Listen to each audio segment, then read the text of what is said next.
आज एक अनाउंसमेंट के साथ हम ये वीडियो की शुरुआत करना चाहते हैं। अनाउंसमेंट है, आप सबको पता होगा कि मेरी एक debut novel Mrityunjay Mahaasur series book 1 release होने वाली है तारीख 25 मार्च को, यानी कि होली को। और होली की शाम हम लोग अहमदाबाद में मृत्युंजय महायज्ञ का आयोजन कर रहे हैं, जहाँ पे आप इन पर्सन हमारे साथ जुड़ सकते हैं। और यहाँ पे एक महायज्ञ का आयोजन किया गया है। इस महायज्ञ में आप भाग लीजिए, यही मेरी आप सबसे प्रार्थना है, क्योंकि जैसा कि मैंने पहले बहुत बार कहा है, कालरात्रिर महारात्रिर मोहरात्रिश्च दारुणा त्वं श्रीस्त्वम ईश्वरी त्वं ह्रींस्त्वं बुद्धिर्बोध लक्षणा। 4 रात्रियाँ, कालरात्रि, महारात्रि, दारुण रात्रि और मोहरात्रि। उनमें से जो दारुण रात्रि है यानी कि होली की रात, वहाँ पे एक आध्यात्मिक कर्म अगर आप कर रहे हैं तो आपकी आध्यात्मिक यात्रा में वो एक कार्य बहुत ही ज़्यादा फलदायी साबित हो सकता है। और इसी कारण से हम लोगों ने 25 तारीख को होली की शाम मृत्युंजय महायज्ञ का आयोजन किया है अहमदाबाद में। अगर आप चाहते हैं कि आप इस यज्ञ में शामिल हो पाएँ तो आपको करना सिर्फ इतना ही है कि मृत्युंजय बुक जो है उसकी लिंक हमने यहाँ पे डिस्क्रिप्शन बॉक्स में दी है, उसके ऊपर क्लिक करके आपको अपनी बुक का ऑर्डर करना है। और वो बुक ऑर्डर करने के बाद आप हमें हमारे इंस्टाग्राम पर डीएम कर सकते हैं एक स्क्रीनशॉट के साथ। और वो स्क्रीनशॉट आने के बाद आपका नाम जो है वो हम रजिस्टर कर लेंगे। मेरी टीम वहाँ पे आपके लिए काम कर रही है। तो जब भी आप वहाँ पे अपने बुक के ऑर्डर का स्क्रीनशॉट भेजेंगे, आपका नाम रजिस्ट्रेशन लिस्ट में शामिल कर दिया जाएगा। और आपसे एक ही प्रार्थना है कि अगर आपके स्क्रीनशॉट भेजने के बाद थोड़ा सा डिले हो जाए हमें आपको रिप्लाई करने में, प्लीज़ थोड़ा धैर्य रखिएगा, क्योंकि बहुत सारे मैसेजेस, बहुत सारे डीएम्स हमें आते हैं। और हम आपको इतना विश्वास के साथ कह सकते हैं कि 24 घंटे के अंदर हम आपको अवश्य रिप्लाई देंगे।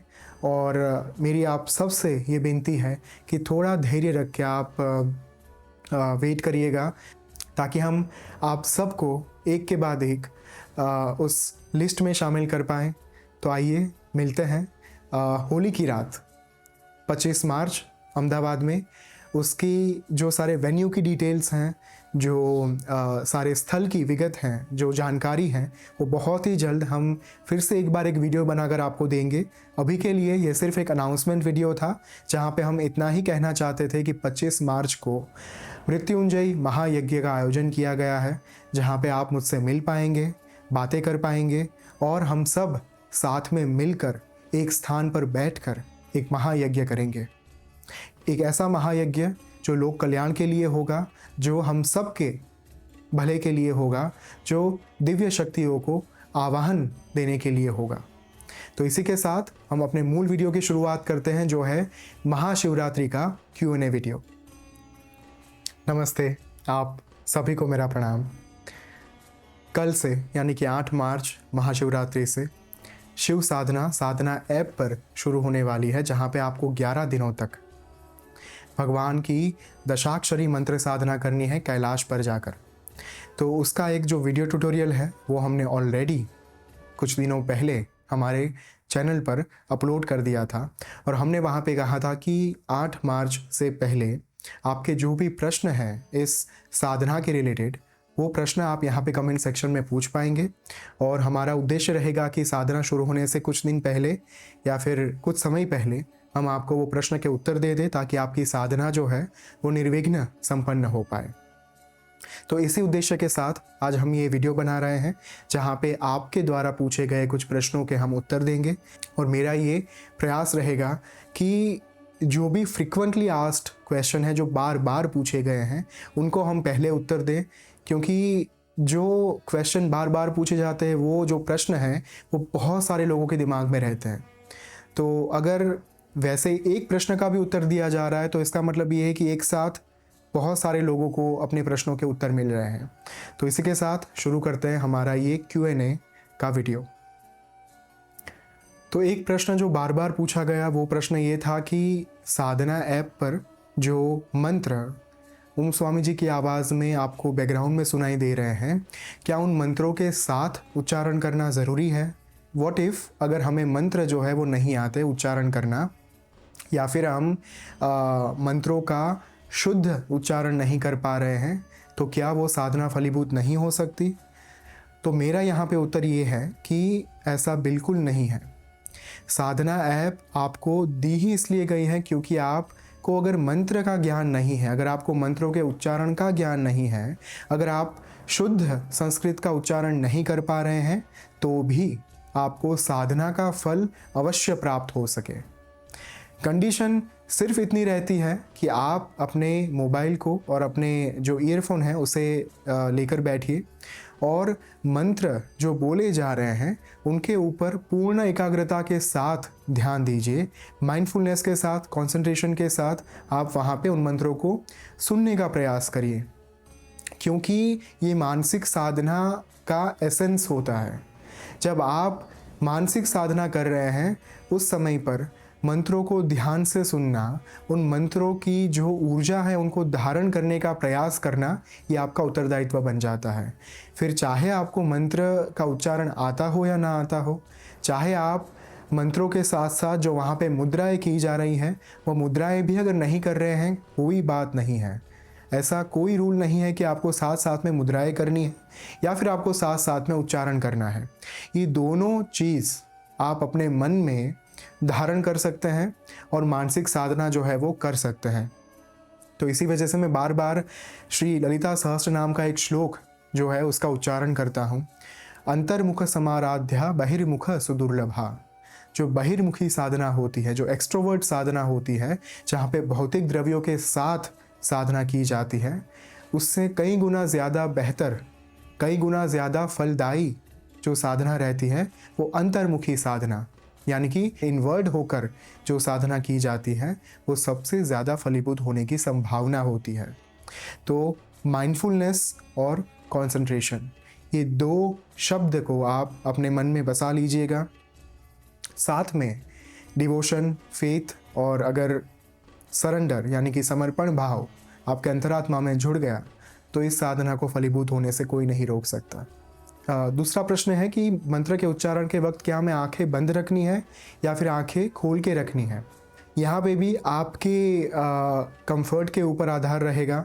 अगर आंखें बंद करके वो आप कर पा रहे हैं तो आप आंखें बंद करके साधना कीजिए, मंत्रों को सुनिए। अगर आपको लग रहा है कि मैं आंखें खोलने के बाद ज़्यादा ध्यान दे पा रहा हूँ या फिर ध्यान दे पा रही हूँ, तो आप उस तरीके से साधना करिए।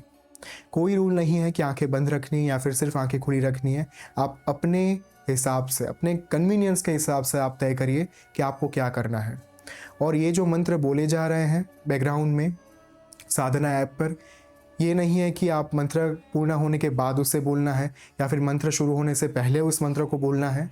अगर मंत्र आपको आते हैं, उसके उच्चारण से आप परिचित हैं, तो आप साथ साथ में मंत्रों का उच्चारण कर सकते हैं। अगर उन मंत्रों के उच्चारण के साथ आप परिचित नहीं हैं तो सिर्फ और सिर्फ मंत्रों को सुन के भी ये साधना हो सकती है। क्या ये साधना दिन में हो सकती है? बिल्कुल हो सकती है। कई सारे प्रश्न ये आए थे कि आपने ये कहा है कि महाशिवरात्रि को सनसेट के बाद यानी कि सूर्यास्त के बाद ये साधना करनी है, तो क्या हम दिन में नहीं कर सकते? बिल्कुल नहीं, आप दिन में भी कर सकते हैं। महाशिवरात्रि को यानी कि 8 मार्च को दिन में भी आप कर सकते हैं ये साधना और रात में भी कर सकते हैं, सूर्यास्त के बाद भी कर सकते हैं। बस नियम सिर्फ एक रहेगा, आपने जिस समय पर ये साधना की शुरुआत की है 11 दिन तक वो समय जो है वो आपको सुनिश्चित करके रखना है, वो समय आप बदल नहीं सकते। दूसरा, मान लीजिए अगर किसी की जॉब जो है वो ट्रैवलिंग की है, जिनको सतत निरंतर प्रवास करना होता है, वो अपने प्रवास के दौरान भी ये साधना कंटिन्यू रख सकते हैं। ऐसा रूल नहीं है कि प्रवास के दौरान आपको साधना रोक देनी है या फिर जो प्रवास करने वाले हैं वो ये साधना शुरू नहीं कर सकते, ऐसा बिल्कुल नहीं है। किसी एक यूज़र ने ये प्रश्न पूछा है कि क्या ये साधना पंचाक्षरी मंत्र के साथ की जा सकती है? देखिए, पंचाक्षरी मंत्र की एक अलग साधना ऐप पर दी गई है। तो अगर आप पंचाक्षरी मंत्र की साधना करना चाहते हैं तो साधना ऐप पर जाकर, कैलाश मंदिर में जाकर, कैलाश पर्वत पर जाकर आप वही साधना पर क्लिक करिए जो आपको अगर पंचाक्षरी करनी है तो। लेकिन ये जो साधना है हमारी दशाक्षरी मंत्र साधना, ओम नमो भगवते रुद्राय, इनकी पूर्ण साधना जो है वो आपको न्यास मुद्रा विनियोग के साथ साधना ऐप पर दी जाएंगी। और आप पंचाक्षरी मंत्र साधना भी कर सकते हैं, दशाक्षरी मंत्र साधना भी कर सकते हैं, और साधना ऐप पर आपको मृत्युंजयी साधना जो है वो भी दी गई हैं, तो वो भी आप कर सकते हैं। एक प्रश्न ये आया था कि क्या हम अगर ये दशाक्षरी मंत्र साधना कर रहे हैं तो उस साधना के दौरान कोई और मंत्रों का जाप नहीं हो सकता, जैसे कि ओम नमः शिवाय या फिर कोई नवार्ण मंत्र का जाप कर रहे हैं, कोई भगवान गणपति के कोई मंत्र का जाप कर रहे हैं, तो क्या वो हमें रोक देना है? बिल्कुल नहीं।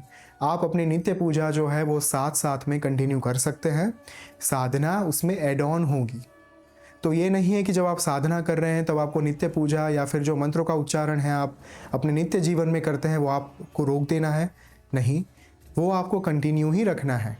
चाहे आप ओम नमः शिवाय का जाप कर रहे हो, चाहे आप गायत्री मंत्र का जाप कर रहे हो, चाहे आप नवार्ण मंत्र का जाप कर रहे हो, कोई भी मंत्र हो जो नित्य पूजा में आप पूजा कर रहे हैं वो आपको कंटिन्यू ही रखनी है। ओके, एक बहुत ही सुंदर और इम्पोर्टेंट क्वेश्चन आया था कि अगर हम साधना ऐप पर जो सारे स्टेप्स चल रहे हैं उनमें से कुछ कुछ स्टेप्स को अगर फिज़िकली भी करना चाहते हैं तो कर सकते हैं क्या? डेफिनेटली कर सकते हैं। इनफैक्ट मेरा जो सिस्टम रहता है मैं भी इसी तरीके से साधना करता हूँ, जहाँ पे कुछ कुछ साधनाओं में साधना ऐप पर जो दिया जलाने का स्टेप है, यानी कि लाइटिंग द लैम्प जो स्टेप हैं जहाँ पे हम दिए को प्रज्वलित करते हैं, उस पर्टिकुलर स्टेप से लेकर जो अलग अलग फिजिकल स्टेप्स हैं जैसे कि न्यास मुद्रा विनियोग, ये जो है मैं ऐप के साथ साथ यानी कि साधना ऐप के साथ साथ मैं फिजिकली भी करता हूँ। तो अगर आप चाहते हैं, अगर आपको कंफर्ट फील हो रहा है, अगर आपको कन्वीनियंट है, तो डेफिनेटली आप साधना ऐप पर जहाँ पे दिए को प्रज्वलित किया जा रहा है वहाँ पे आप फिज़िकली अपने मंदिर में भी दिया जो है उसे प्रज्वलित कर सकते हैं। और साथ साथ में न्यास मुद्रा विनियोग जो है वो आप फिज़िकली भी परफॉर्म कर सकते हैं। अगर आप कर सकते हैं तो मैं भी शुरुआत में सिर्फ साधना ऐप जो है उसमें 100% मानसिक साधना करता था। धीरे धीरे साधना ऐप के साथ साथ मैंने अपनी साधना जो है वो भौतिक द्रव्यों के साथ भी करना शुरू किया, कुछ कुछ भौतिक द्रव्यों के साथ, जैसे कि दिया जलाना है या फिर आप न्यास मुद्रा विनियोग की बात करें। तो ये सारे जो स्टेप्स हैं यहाँ पे अगर आपको कन्वीनियंस है तो डेफिनेटली आप ये चीज़ कर सकते हैं, उसमें कोई बाधा नहीं है, कोई रुकावट आपको नहीं आएगी। क्या आप यज्ञ जो है वो ऐप के साथ साथ फिज़िकली भी कर सकते हैं? अगेन पिछले उत्तर की तरह यहाँ पे भी मेरा यही उत्तर है कि अगर आप ऐप के साथ साथ यज्ञ परफॉर्म करना चाहते हैं तो अपने घर में ही बैठकर यज्ञ कुंड लाकर ऐप के साथ साथ जो है वहाँ पे शुरू कर सकते हैं यज्ञ की विधि। बहुत सारे लोगों के लिए फिज़िकली यज्ञ करना जो है वो थोड़ा कठिन हो जाता है, इसलिए हम मानसिक साधना मानसिक यज्ञ का ही रिकमेंडेशन देते हैं। लेकिन अगर आपको फिज़िकल यज्ञ करना है साधना ऐप के साथ साथ, जहाँ पे ऐप पर मंत्र का उच्चारण होने के बाद आहुति दी जा रही है, वहाँ पे आप अपने फिज़िकल यज्ञ कुंड में स्वाहा का उच्चारण करने के साथ आहुति दे सकते हैं। तो ये भी आप स्टेप जो है वो फिज़िकली आपके कन्वीनियंस के हिसाब से आप कर सकते हैं। साधना कहीं भी बैठकर हो सकती है, डेफिनेटली साधना आप अपने घर में बैठकर कर सकते हैं, पूजा मंदिर में बैठकर कर सकते हैं। अगर घर से कहीं बाहर हैं, बैचलर हैं, अगर कहीं पीजी में रह रहे हैं वहाँ पे भी हो सकती है, मंदिर में भी हो सकती हैं, अपने दोस्त के घर पे भी हो सकती है। जहाँ पे भी आप साधना कर पाएँ वहाँ पे साधना हो सकती है। साधना ऐप पर दशाक्षरी मंत्र साधना के साथ साथ जो मंत्र बैकग्राउंड में चल रहे हैं उनका संस्कृत में टेक्स्ट कब आएगा या फिर आप कब वो साधना जो है वो साथ साथ में पढ़ के कर पाएंगे, कब उन मंत्रों का उच्चारण आप पढ़ के कर पाएंगे, तो उसका जवाब है बहुत ही जल्द। साधना ऐप वैदिक साधना फाउंडेशन आपके लिए हर एक साधना के मंत्रों के साथ वहाँ पे आपको पूरा सबटाइटल आप कह सकते हैं या फिर ट्रांसक्रिप्ट कह सकते हैं, वो वहाँ पे आने वाला है। थोड़े समय तक आपको रुकना होगा, कुछ दिन या फिर कुछ समय के बाद आपको जो है वो फीचर आपके लिए लाया जा रहा है। तो थोड़ा सा धैर्य रखिएगा, हम उसके ऊपर काम कर रहे हैं और बहुत ही जल्द प्रत्येक साधना में प्रत्येक मंत्रों के सबटाइटल जो हैं वो मंत्रों के साथ, इंग्लिश और संस्कृत मंत्रों के साथ वहाँ पे दिए जाएंगे। 11 दिनों की साधना पूर्ण होने के बाद क्या करना है? देखिए, 11 दिनों की साधना पूर्ण होने के बाद आप जो मंदिर में पंडित पुजारी जो होते हैं उनको घर पे बुलाकर भोजन करवा सकते हैं, जिसे ब्रह्म भोज का नाम दिया गया है। अगर वो नहीं हो रहा तो आप किसी अनाथ आश्रम में जाकर कुछ रकम जो है वो दान में दे सकते हैं, या फिर आप किसी बच्चे को जो ऑर्फनेज में है, जो ब्रह्म भोज अगर नहीं हो रहा तो ब्रह्म भोज के बाद अगर आप मान लीजिए कोई अनाथ आश्रम है, ऑर्फनेज, वहाँ पे किसी बच्चे को भोजन करवा सकते हैं। अगर ये भी संभव नहीं तो आप किसी ओल्ड एज होम में जाकर, किसी वृद्धाश्रम में जाकर किसी एक वृद्ध को भोजन करवा सकते हैं। अगर ये भी संभव नहीं तो आप किसी भी पंछी को ड्राई फ्रूट्स जो है वो दे सकते हैं उनके भोजन के लिए। अगर ये भी संभव नहीं है तो 11 दिन की कुछ रकम इकट्ठा करके उनमें से ड्राई फ्रूट्स लेकर आप अपने घर के आसपास अगर कोई नदी या फिर समंदर है तो उन नदी या फिर समंदर के अंदर आप ये जो ड्राई फ्रूट्स है उसे विसर्जित कर सकते हैं। तो ये 5 उपाय में से, 5 विकल्प में से कोई भी एक विकल्प का चयन करके आप अपनी साधना जो है वो पूर्ण कर सकते हैं। अगर आपको ये 5 में से एक भी विकल्प का चयन नहीं करना तो साधना ऐप पर दक्षिणा का विकल्प भी दिया गया है, जहाँ पे आप स्पेसिफिकली आपको एक टैक्स की रिसिप्ट भी भेजी जाएगी, ATG रिसिप्ट जिसे कहते हैं, आपके दान दक्षिणा के सामने। तो अगर आप कहीं बाहर नहीं जाना चाहते, अगर आप साधना ऐप पर दक्षिणा देना चाहते हैं तो वो भी हो सकता है। साधना के दौरान प्याज और लहसुन खा सकते या नहीं खा सकते, ये अगेन आपके ऊपर डिपेंड करेगा कि आप ऑनियन गार्लिक के ऊपर कंट्रोल रख सकते हैं। अगर आपके घर में ये फैसिलिटी है कि आपका भोजन अलग से पक पाए तो डेफिनेटली आप ऑनियन और गार्लिक का त्याग कर सकते हैं।